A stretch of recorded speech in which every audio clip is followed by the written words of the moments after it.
Excellencies, ladies and gentlemen, first of all, it is my privilege to convey to you the prayerful best wishes of Pope Francis for the success of this meeting. We are living in a changing world. We are living more and more in a provisional world. But many people rediscover that we cannot live without reference to history, and especially without relation to our contemporaries, their joys and hopes, their griefs and anxieties. And in such a context, religions are called to propose, not to impose, to propose reasons for living. What is at the center of our concern? At the center of our concern is the human person, man and woman. The human person is the object of the attention of political and religious leaders. Each one of us is a citizen and a believer. Not a citizen or a believer, no, a citizen and a believer. All of us belong to the same human family. It means that we share the same dignity. We are confronted by the same problems.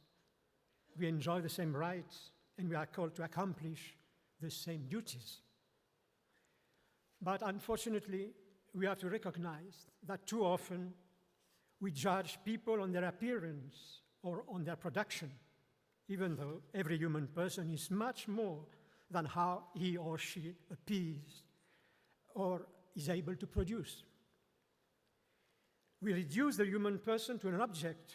I'm thinking of all the problems raised by biotechnology, while the human person transcends his or her material dimension.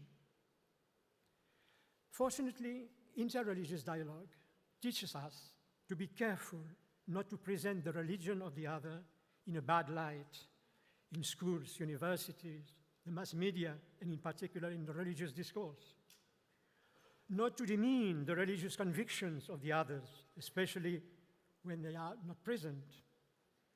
To consider diversity, ethnic, cultural vision of the world as richness, not as a threat. Interreligious dialogue then impels us to listen and to better know each other, to think before judging, to present the content of our faith and our reasons for living with kindness and respect. Therefore, interreligious dialogue can contribute to give to God, again, the place he deserves, to inspire fraternity, to give the wisdom and courage to act. To look at the theme, the image of the other, is also to look within ourselves in order to purify all that make us close to what is new and true. To look at the other means also to accept being questioned by him about our faith and to be ready to give an account of it. To look at the other is to be available to work with all persons of goodwill for the common good.